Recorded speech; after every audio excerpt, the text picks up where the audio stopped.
This is my good friend Benji Phonic, his song, I Don't Even Know Where I've Been.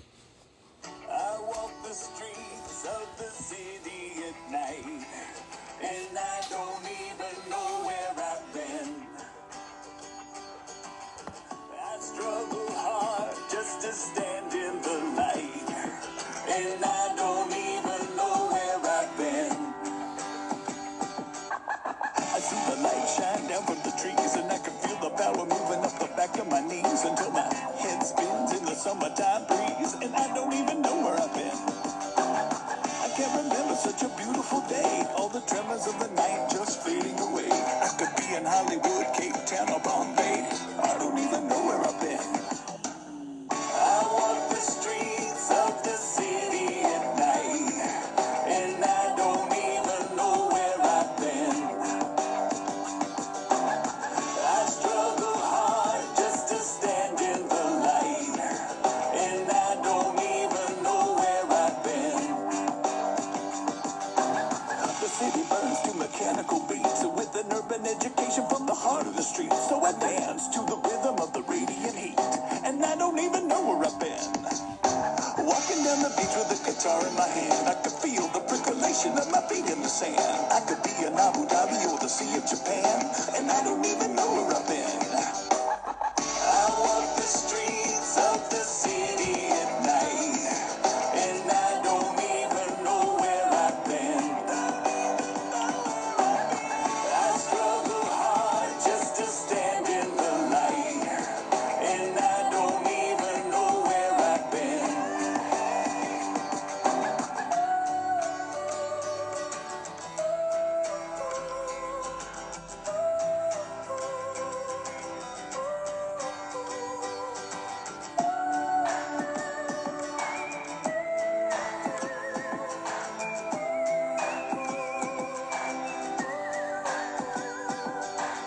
I can't remember such a beautiful day, all the tremors of the night just fading away. I could be in Hollywood, Cape Town, or Bombay.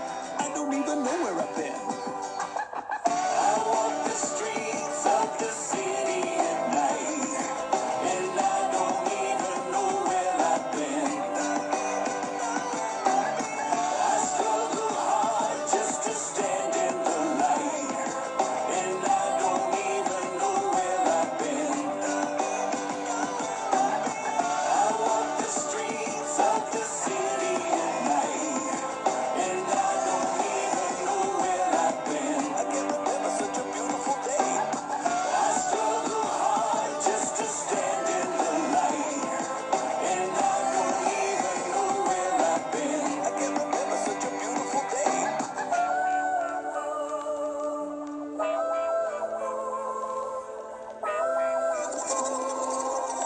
I can't remember such a beautiful day. This is Chit and Chat, the Encouraging One Another podcast, where it's all about encouragement.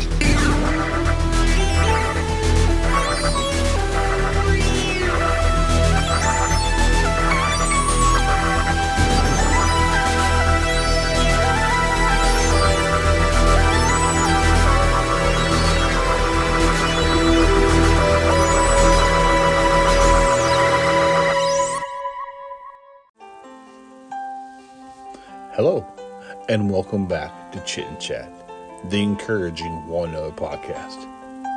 The definition of a team is a group or players forming one side in a competitive game or sport. A team is way more than just a group of people competing together. Today, my guest is on several teams at our high school. She is from Peking, Illinois. She loves a good challenge and doesn't back down from anything. She's a high school basketball player. She plays on her soccer team.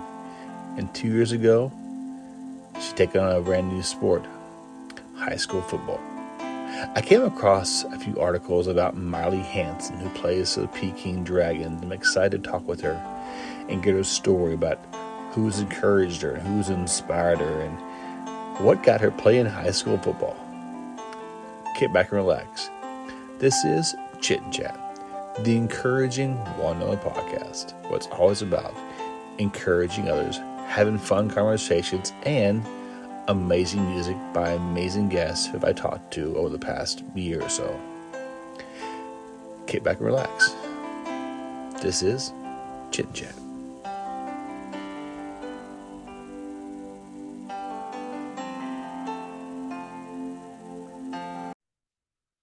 Hello, Mylee. Hi. How are you? I'm good. How are you? Not too bad. Welcome to the Chit and Chat podcast. Glad to be here. Before we dive into conversations about you and what you're up to these days, I like to ask some icebreaker questions, kind of get the ball rolling. And this portion is brought to you by Tequiza. Are you craving some authentic, fresh Mexican food? I got two places for you. Are you ready? You got a pen and paper? One, Tequiza Street. It's a mobile food truck located in Silverdale, Washington at 9571 Silverdale Way. They have some of the best breakfast burritos I've ever eaten. My favorite is the barbecued pulled pork burrito. They have other Mexican items as well, but breakfast burritos are amazing. You can reach them at 360-914-9152. That's Tequiza Street. Also, at the Kitsap Mall in Silverdale, Washington, there's Tequiza. There, they have over 5 kinds of tacos, burritos, chimichangas, and my favorite there, grilled jalapenos. Delicious. I know, I'm getting you hungry, right? Either Tequiza Street or Tequiza, and their number at the mall is 360-698-4335. Roberto and his staff are amazing. They're friendly, and their food is delicious. Come on by. Check them out. That's Tequiza Street at 9571 Silverdale Way in Silverdale, or Tequiza at the Kitsap Mall in Silverdale. 360-698-4335. I'm telling you, they got some of the best Mexican food in Kitsap County. It's locally owned and operated and very, very good. See you there.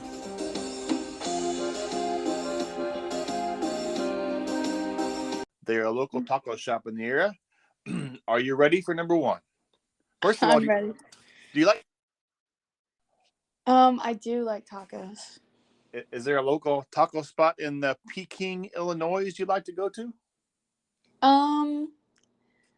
Taco Bell.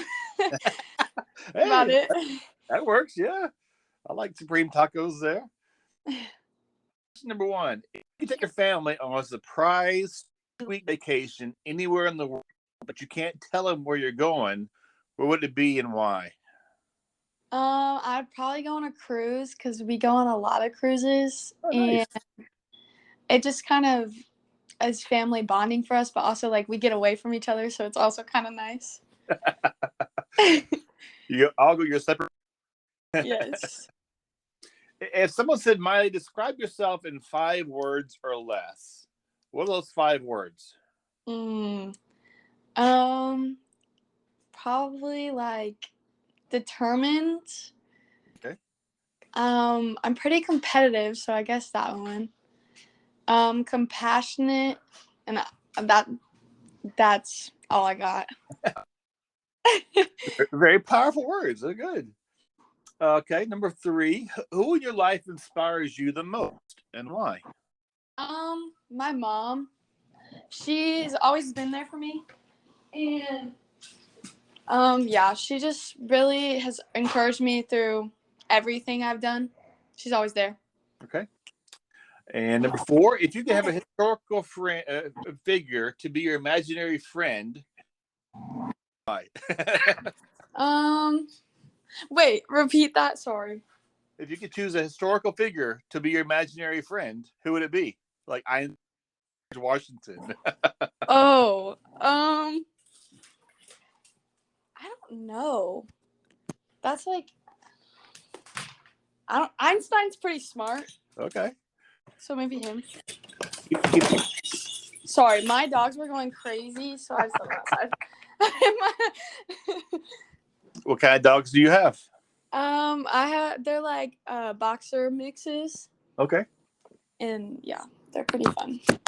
And the last icebreaker question: if you be transported into any TV show, what would it be and why?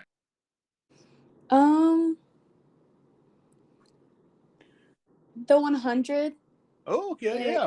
It's more of like a non-realistic show, but it's my favorite show, and it's like, I guess it's really crazy, so I think that'd be fun to like. Yeah, my wife watched a lot of those episodes. Oh my, they're so good, but it's so long. I know there are a lot of folks who know who you are. I read about it. I found some videos about you. Can you share a little brief bio on who Mylee is? I'm 17 years old. I'm a junior at Pekin High School. I play 3 sports: basketball, soccer, and football, which is what I'm really known for around here. I have a big family. I come from a family of 10, and yeah, that's the basics of my biography. Where are you at in the pecking order of kids? I'm a twin, so I have a twin brother, Okay. and we're the youngest. That's the last batch, the last 2? Yeah. At what age did you start playing sports? I started playing sports ever since I was born, basically. Like, the first place I went was a gym because my dad, we have a local Boys and Girls Club, and it's like a sports complex, kind of, and he ran the basketball program. Okay. So I kind of like, ever since I was little, so I always went to a gym. So I've always been playing. What sport you played on? Probably basketball and soccer. Okay. With all your siblings competitive? I bet you are. But okay, so me and my twin brother are definitely competitive with each other. Okay. But the rest of my 6 siblings are older. Like, they're all out of college and have like other lives, I guess. So like, we've never really been competitive with them. Like, although like, if they come, we have like a family event where like we're always like at each other, like, oh, I'm better than you, like all that stuff. So yeah. There's someone in the family who really encouraged you playing sports? My dad definitely does. He's always pushing me to play, and like, he always has like encouragement and like tells me, he's a basketball coach. Okay. So basketball's not my favorite sport, but he like really like encourages me to keep like at it and like tells me pointers and stuff. Can you tell us about your hometown? It's called Peking? No, it's Pekin. Pekin. But yeah, it's okay. It's a great community. Like, everybody it's a big town for like around here. So everybody kind of like supports like athletic teams. Like, for football, when we went to when we were in the playoffs, they were really supportive about that. But yeah. You play basketball and soccer. Of those Yes. 2 sports, you said you like basketball less. So I'm guessing you like soccer more, right? Yes, I definitely like soccer more. With soccer and football, which one do you like more of those 2 sports? They're pretty equal for me right now. Okay. Just because the opportunity I've had with football is like bigger than I ever thought it would be. So Share about that I'd day. say they're pretty equal.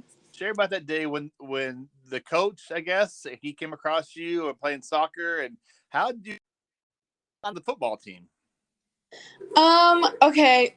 To start from the beginning, I was at a soccer practice, and he was on the other soccer field across from mine, and I kept shanking the ball over to his field.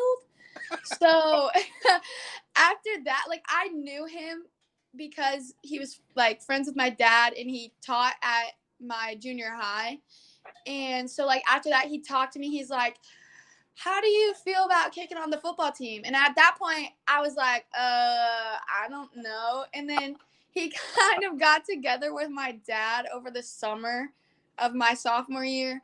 And well, I'd be going in sophomore year. And he got with him, and like they talked about it. And then we ended up going out to the football field, and I was trying it out. And I was just kind of like a natural at it, which I play soccer, so it's kind of like a given almost. And so that's how it started. I'm guessing. Oh, yeah. So when you joined the team, what was that like? Was that awkward, or they accept you pretty quickly going, hey, we have a kicker on our team, yay?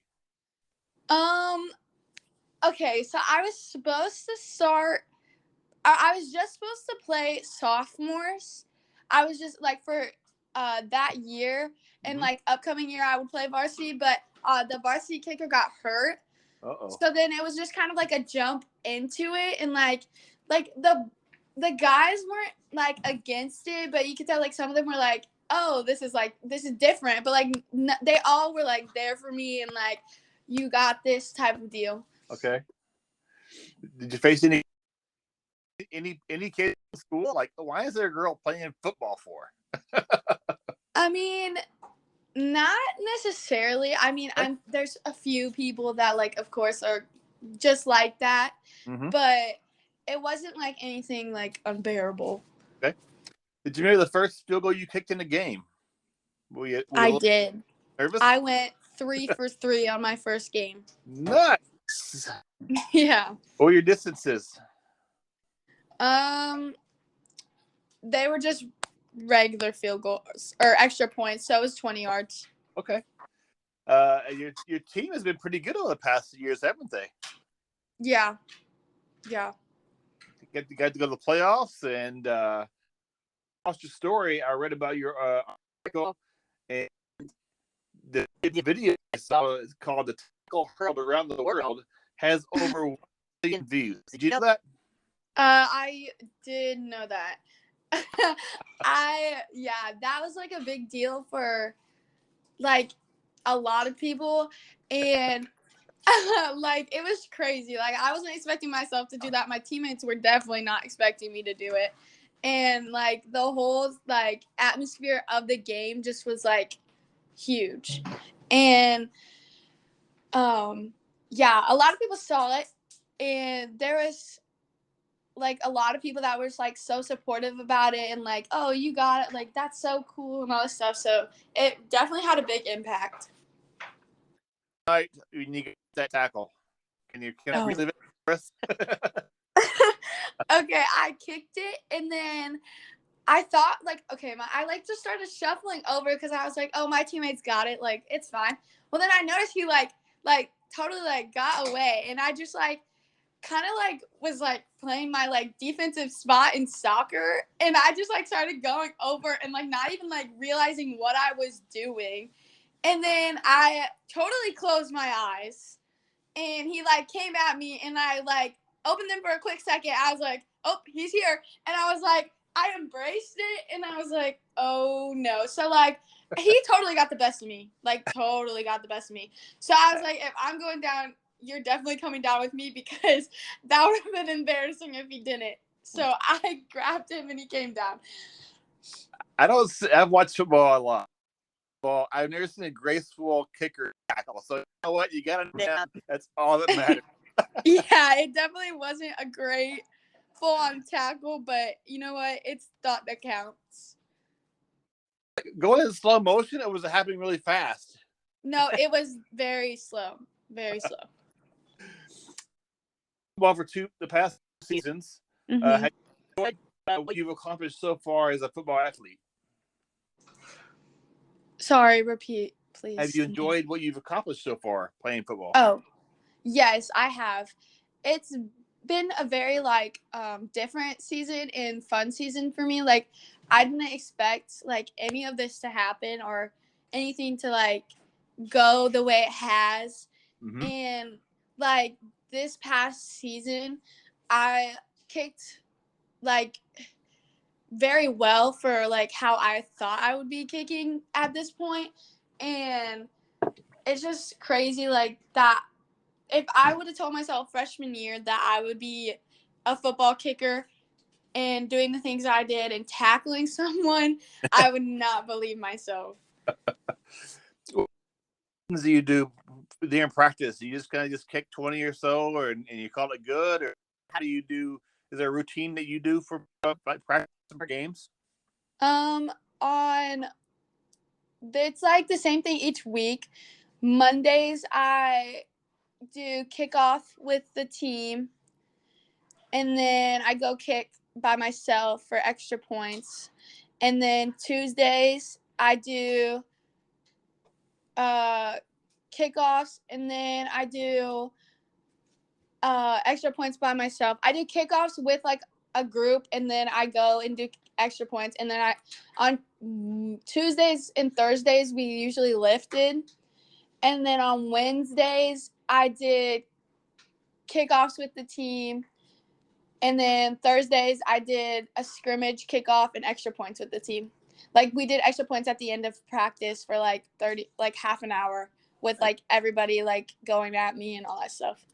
And then before a game, I do like the same thing, and we practice. Yeah. Is there another position you want, or is kicking perfect for you? No, kicking is perfect for me. I'll stick to that job. I'm guessing you're not afraid of any challenge. So playing football has inspired other female athletes that they can do whatever they can do. You know, put your mind to it. You can do, football. You can do whatever. Yes, I definitely think so because the amount of like comments and stuff, because I go through and I read all of the comments, and the amount of people that are like, oh my goodness, I'm gonna like somebody like one of the comments really stuck out to me. They were like, oh, me and my daughter are going out tonight to buy a kicking tee and she's gonna practice. And then another girl, her name is Adeline, or it's Addie, and she is a football player, and she is like, what grade is she? She's younger. I can't exactly remember what grade she's in, but she's younger and she plays locally, and I got a chance to meet her at one of my games, and I went and watched her play in her like state final type game. Huh? And like like all of that, she like messages me, and like she like it just was like a whole cool thing. And like I was just so glad I got to meet her and go watch her play because she's not a kicker, but she started going and practicing on her parents' lawn and trying to kick, and it just like really like was like a mind, like my mind went like stopped, and I was like, whoa, like I really do have an impact on little girls and what they think they can do and what they can do. And it's just like crazy to me. You give her some tips, advice, and kind of things that you work on. It might help her. Actually, one time some girl DM'd me on Instagram and asked me for some tips and advice. And I just told her like you need to let the haters go away. Don't listen to what they have to say, and you do you, and you keep practicing, and you just got to get consistent, and if you want it bad enough, you'll get there. Yeah, just keep trying. Yeah, I'm sure we all get our names bullied. Oh yeah. Can't do that. You're too short. So head down and go for it. I think it's just very encouraging and uplifting for any athlete, females. That's really cool. Yes. Lots of, I feel like people are like put down by others, like on what they can and can't do. Like you can't do this because you're a boy, or you can't do this because you're a girl. Like that's not even a thing anymore. Like you can do anything you want. You got a few more years left before you graduate. What do you want to graduate? I still haven't decided what sport or if I want to play a sport in college. And I don't really know what college I want to go to yet. Like, I have options, but I think I might stay a little local just so I can come home. And I do want to become a lawyer. So that also I have to keep in mind because of extra school. Yeah. Here's a school. Yeah. You're such an inspiration. Across article after other female athletes as well, expanding and playing and other sports. As so cool. Yes. I have Facebook, as you know, and the Women Alliance like program, like it's like a girls football league, pops up on there all the time, and I just think it's so cool what they're doing. Like, I actually was looking at it today, and like they have a bunch of teams of just like girls playing football, and I think it's so cool how like big it's become. So much for the opportunity, sharing your story a little bit and getting to know you. And if you have any words of encouragement for anybody out there you'd like to share from your experience or just in general, this is an encouraging podcast. I love sharing encouragement and just talking to people about their stories because we all have a story. Any encouraging words for somebody today? Like to I would just say keep trying and don't let anybody get to you. You can do whatever you want, no matter what you want to do, and just put your mind to it and just do you. Thanks so much. Wish you the best this year in all your sports and the Dragons of soccer and basketball and football and just inspiration female athletes. And thank you for the time. Thank you so much. Have a great day. You too. Go Dragons. Go Dragons. Bye-bye. The song I'll be playing today, Weight of the World, by Raymond Hayden and Chris Jones, is a song that reminds us we all have more in common than not. In the end, our fears and dreams balance one another out. When we take a moment to visualize how many of us share the same struggles in life. Our collective empathy toward one another strengthens our resolve and amplifies our ability to give grace, ultimately allowing us to truly see what is important. It is up to each of us to pursue what makes us happy. This is Way of the World by Raymond Hayden and Chris Jones. This is Weight of the World.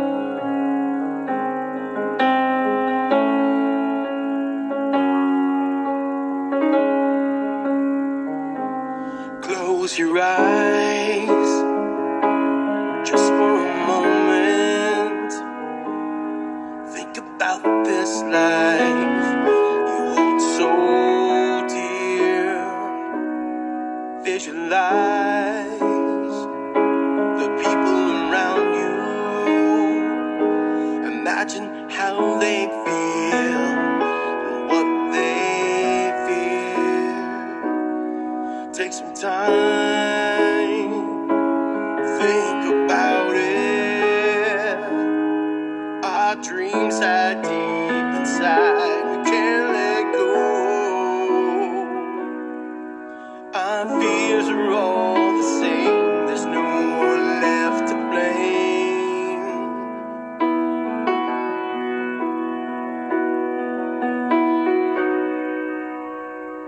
It's the weight of the world, it's falling to pieces. The weight of a child that's broken heart, when will we see? It's the weight of the world, it's time to be seen. It's time to be loved, it's time to forgive.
It's the weight of the world,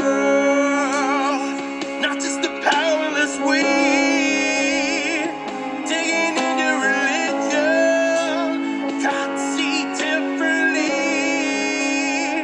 It's the weight of the world for us to believe, mistaking our own futures while reliving history.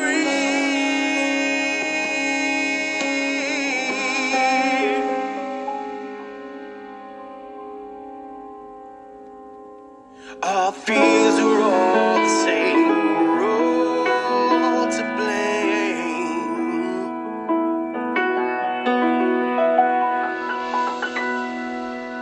On the weight of the world.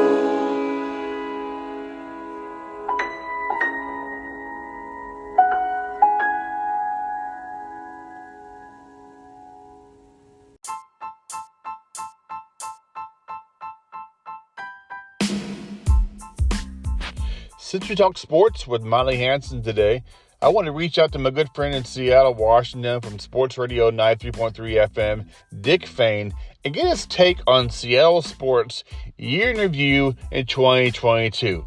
Here's my interview with Dick Fain. Hello, Dick. What's going on? Welcome back, sir. How you been? Good. Welcome back to the Chit and Chat Encouraging One Dollar Podcast. I had you on episode 32, so anybody wants to go back and listen to Dick and know more about him, they're welcome to. Today we're going to be Seattle Sports 2022 year in review, and we're going to start off with the 11-2 Washington Huskies. At the beginning of the season, did you think the Huskies would do that good? No, I certainly didn't see 11 wins.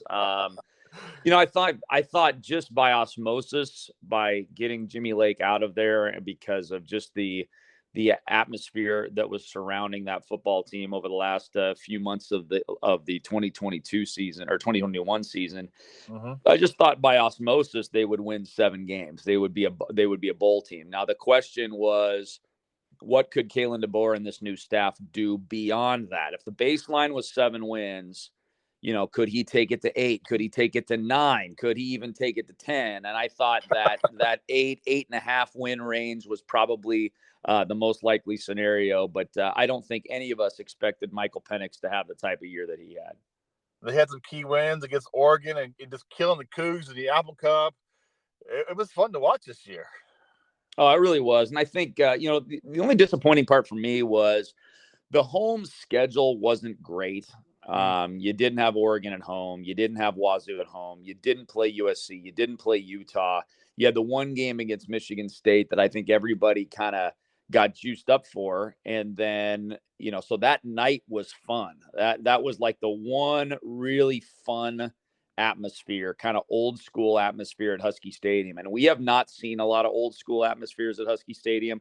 So I'm hoping this year with the excitement surrounding the team and the fact that you do have all those teams at home, you do have Oregon, you do have Wazoo, you do have Utah, you've got some big time Pac-12 conference games at home this year. I'm hoping we're going to see more of those real hostile environments at Husky Stadium like we used to see.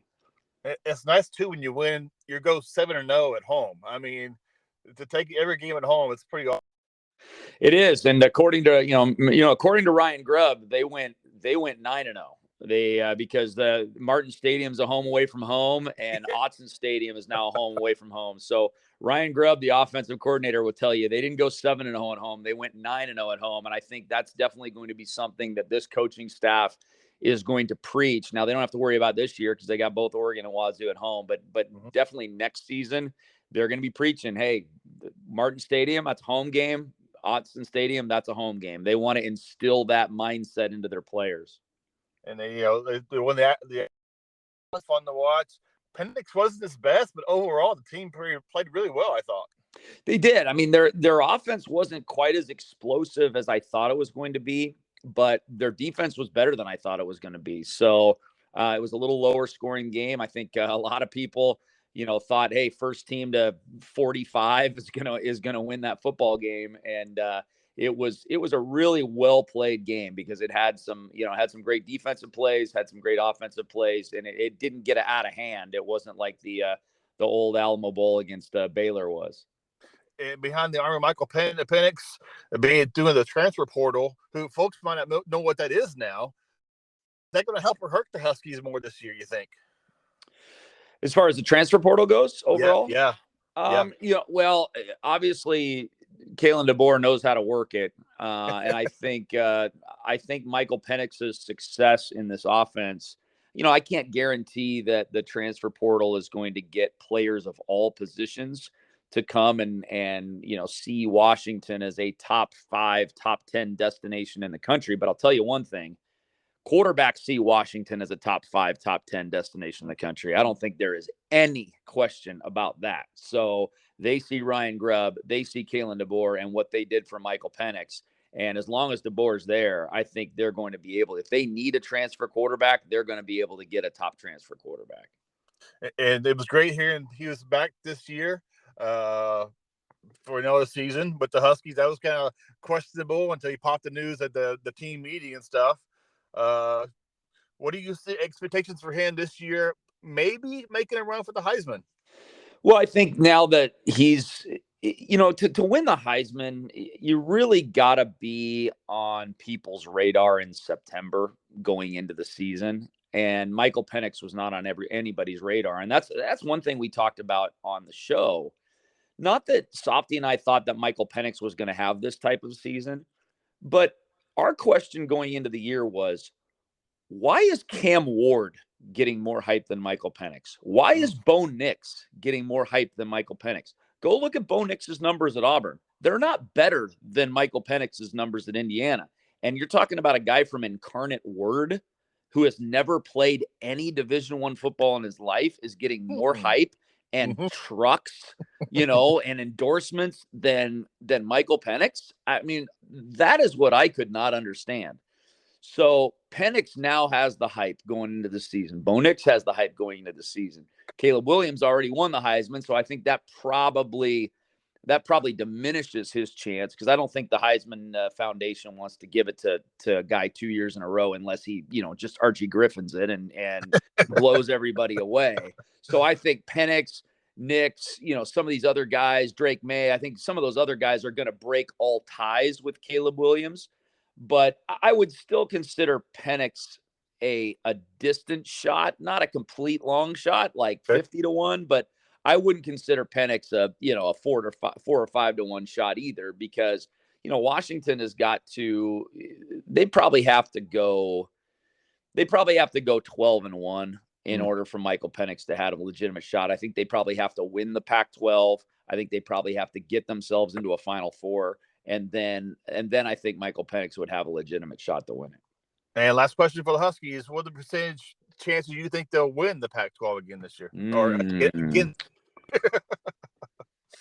I mean, the schedule is tougher, and I hope Husky fans at the end of the season, if they finish with the same record that they did this past year, don't look at it as a disappointment, because I'll tell you what, if they finish with the same record next year as they did this year, that's a better season because they just play better teams.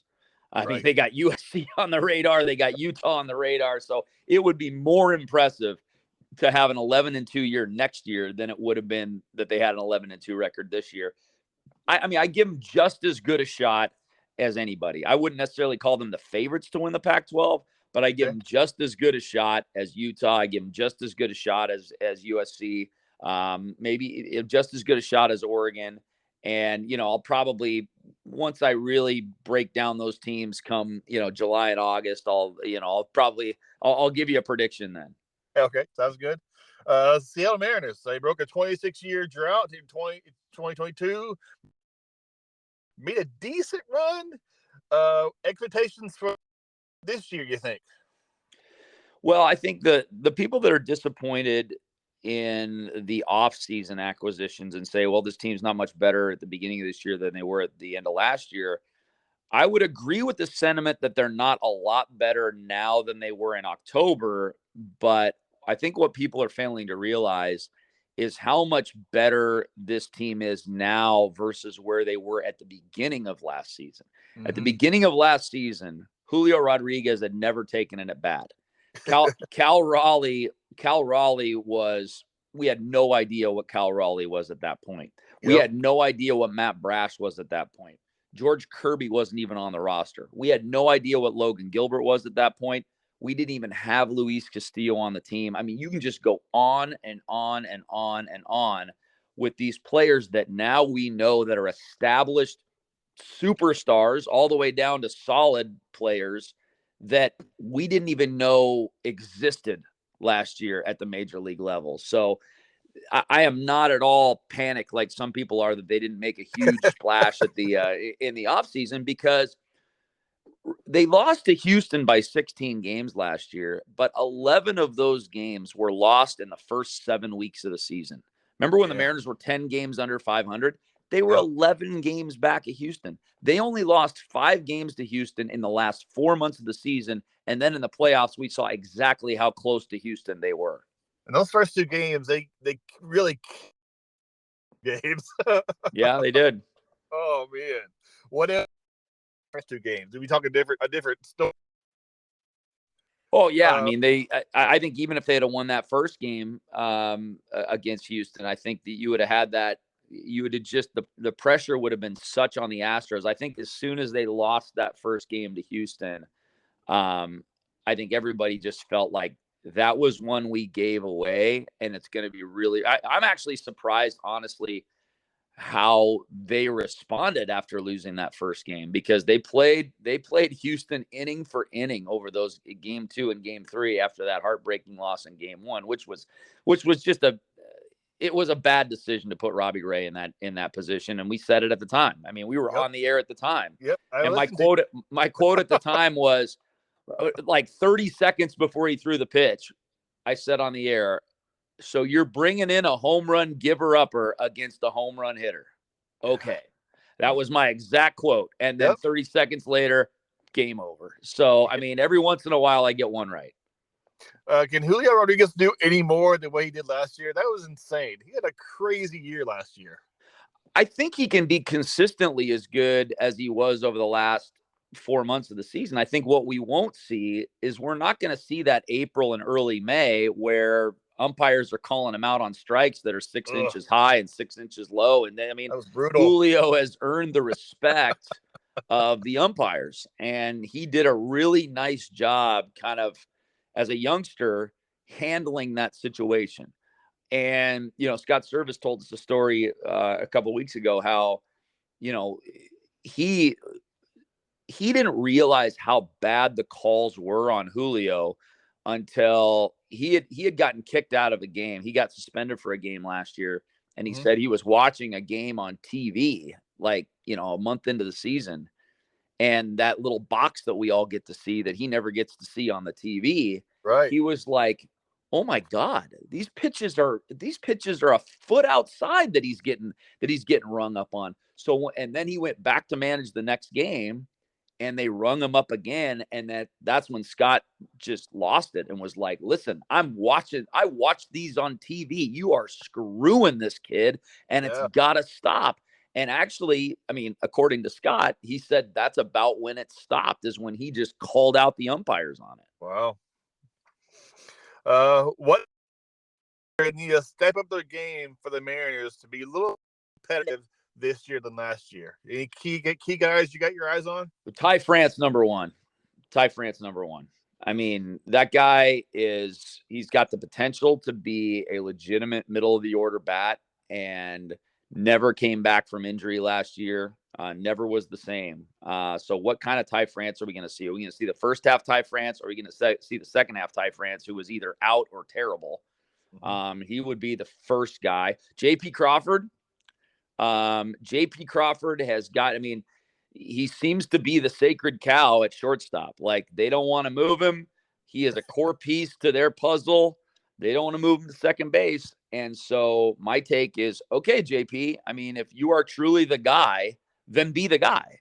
Be a Gold Glove shortstop and be a guy that hits in the high 200s with a good on base percentage. That's the type of guy you got to be. And number 3, I mean, Jared Kelenic, man. Yep. I mean, it's now or never. Yeah. It's now or never with Jared Kelenic. They've Yep. obviously given him the opportunity for the first until the trade deadline to be the left fielder against right-handed pitching. So they brought in AJ Pollock to go against left-handers. Jared Kelenic is going to get the start more times than not against right-handed pitching. They're going to give him April, May, and June. And we're going to see what Jared Kelenic is. And if he continues to just, totally, I don't know. I don't know what to say. Just if he doesn't have the mental capacity to stay within himself and he just going to continue to get frustrated and slam bats and slam helmets, he's never going to succeed. But if he can finally mature, and I know it's tough for a 23 or 24-year-old to mature, I get it. But look at Julio. He's 20 and he's plenty mature. So if Julio can do it, Jared can do it. Yeah. We'll fingers crossed that the Mariners have a decent season this year and make it a little more competitive against the Astros. The Seattle Seahawks, Pete and John retooled, quote unquote. And what were your reactions from the team this year? Higher or lower expectations than you thought? Well, they were higher than I thought, but I was higher than most. Okay. I was at the Emerald Queen Casino betting on the over, that's for sure. And I got a nice chunk of change on the over 5.5 wins, and that was covered by like October. So I was at about 8 wins. That's where I was at. So I did not think they'd make the playoffs. And the reason I wasn't going to 9 wins is funny because I thought Geno stunk. I thought Geno was going to be a nothing. And so that's where I was the most wrong this year on the Seahawks. Was I thought the Geno Smith we were going to get all year was going to look more like the Geno Smith we saw in the last month versus the Geno Smith we saw in the first 3 months of the season. I thought he was going to be a check down champion. He would never look to thread a ball in, never take chances. And it was actually the opposite. Like, he probably took more chances than I probably wanted him to take. I mean, he was trying to thread balls in through triple coverage sometimes. And I was like, dude, just relax, man. So, but he was much better than anticipated. And I think he'll be better next year than he was this year, just because a full second season as a starting quarterback in the NFL, I think everything will slow down for him a little bit. I think a full second season with Shane Waldron, that offense he will know it much better than he did this year. Even though he's been with Shane Waldron a year, in 2021, he wasn't the starting quarterback. He wasn't getting reps in Shane Waldron's offense at all outside of training camp. So, Russ was running all those first team snaps during the regular season. So, now I think Geno will look the entire season next year about like he looked in the first 7 or 8 games of the year this year, and be, a borderline. Yeah, everybody's a Pro Bowl quarterback these days. Hell, Tyler Huntley's a Pro Bowl quarterback. So to see Geno make the Pro Bowl next year wouldn't be a shock, since just about everybody goes these days. Basically 32. I think his body is like 27 because he's taking that most quarterbacks have. No, that's true. That's true. So he should be able, and he doesn't really rely on athleticism either. He's not a guy that you look at that's like Lamar Jackson. You got to worry about, okay, how many hits can this guy take and still be a capable runner? He doesn't. And in fact, I wish Geno would take off a little bit more, because there are times where, he'd scramble out, get flushed, and you'd see nobody between Geno and the first down marker, and you're just like, run, man. And he would throw on the run, and sometimes it would work. It happened in the Denver game. He got a touchdown off it. I was like, run, dude, run. And he threw for a touchdown. So it happens. But then also, there's times where he could take 10, 12 yards easy on a scramble, and he throws the ball and it's incomplete. I just saw he just won comeback player of the year, which should be the most improved player of the year, personally. He didn't come back from anything. He rode the bench. Yeah, that's true. I know you're on show on time, but we'll also discuss this year. They made the playoffs, but were knocked out early as well. Are they retooling or rebuilding this year in 2023? Well, I mean, in the era of super teams, certainly that's going to be difficult watching, what New York is doing, what Vegas is doing. Now, as long as Vegas doesn't get in trouble, who knows what's going to happen with their situation they're in right now. But I really have no idea what the long term plan is. I know that there is a long term plan. But I don't know what the long-term plan is now that Brianna's not there. But Jewel's going to get that opportunity to be a first-team All WNBA player. And Sue Bird retired for 21 years.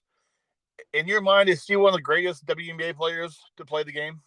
I think she's probably the most influential WNBA player ever to play. I mean, when you just talk about her, and she's the most decorated WNBA player ever to play. If you want to talk about ability, talent, or whatever, I mean, it's tough to compare to the 6'4" ridiculous athletes and the Sylvia Fowles of the world who are throwing people around and stuff like that. I mean, but Sue did the most at the point guard position that any player has ever done. There's no question about that. And to play 21 years for one organization, you don't see it very often anymore. No, it's and that's what gives her legend status. And and Brianna had that opportunity, and God bless Brianna for deciding to go back home, and that's where she wanted to raise her child, and she's got every right to do that. But what she did give up is she gave up that opportunity to have legend status in one city like Sue Bird did. Takes you a question. Do you think this year overall collectively was a great season? Greatest in a while. Mariners playoffs, Storm playoffs, Seahawks playoffs. Sounders won the Comcafka. I don't know. I'm not like a soccer fan. The Kraken are chances for the playoffs. Huskies. Was it a great year for Seattle sports 2022? Well, I think across the board, it was the most successful. I mean, fans can debate on what they'd prefer to have. Like, would you prefer, what's a more successful year? All of your teams make the playoffs, but none of them wins the championship. Or 2 of your teams make the playoffs, 2 of your teams suck, but one of your teams wins the Super Bowl or wins the World Series. Like, what's a more successful year? That's right. Up to the individual. But as far as across the board success, I don't remember a time when Seattle has had this many playoff caliber teams at the same time. Yeah, it's been a while, and usually someone's got a losing somewhere. But this year, I think overall, it was a good year for Seattle sports. Absolutely, no, it's been a lot of fun. Hopefully, we can match it next year. That's good, Dick. Thanks for your time. Really appreciate it. Wish you the best in 2023, and we'll be in touch. Sounds good, Jody. Thanks, man. Take care.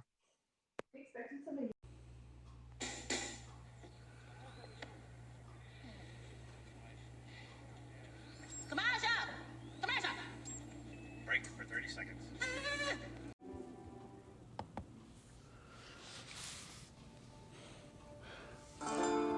Craving donuts? Craving fresh made daily donuts? Lone Star Donuts. They have over 50 flavors. Sprinkles, no sprinkles. Filled, not filled.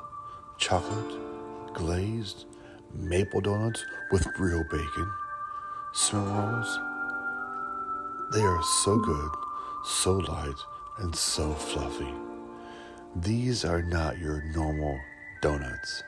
These are Texas-style donuts. If you know what, been to Texas, nothing small in Texas. Go see my friends at Lone Star Donuts, now with 2 locations.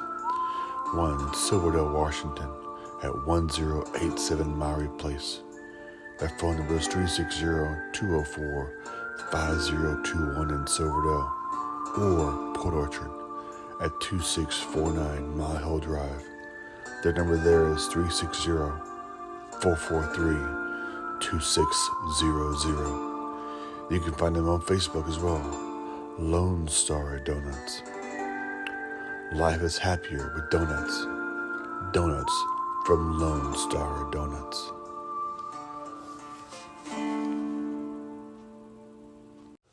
This is Sydney Irving, Wished That I Knew.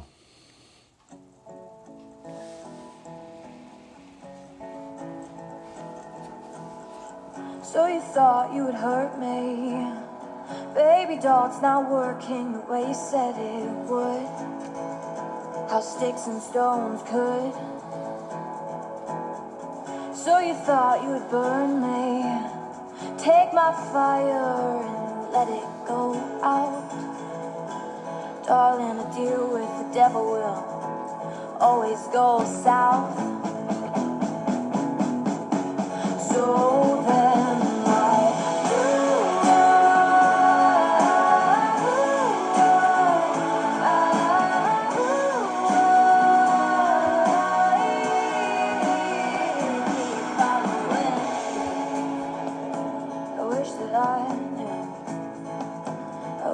I knew.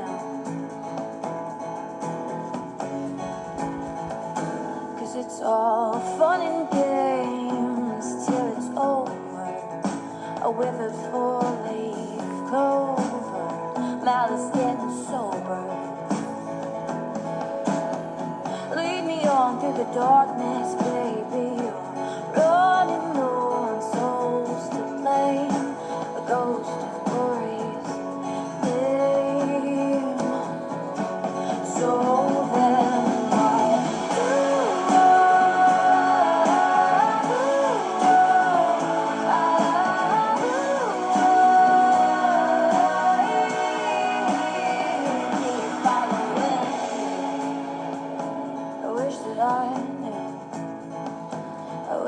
I knew.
That I knew.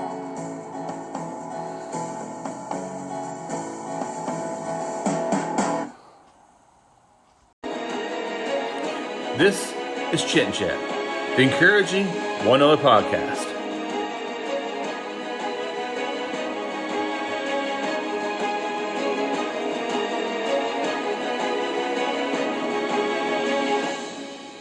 What it's all about, encouraging others.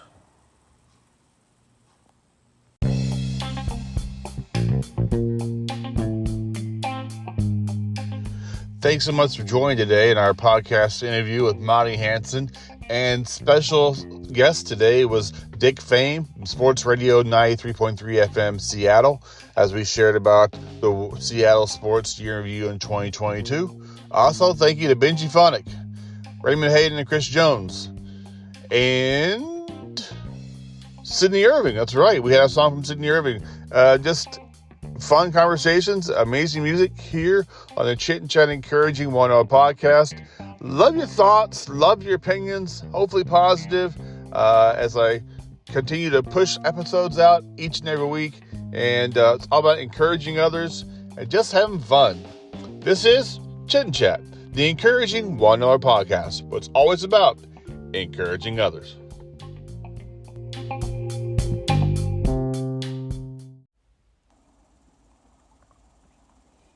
In case I don't see ya, good afternoon, good evening, and good night.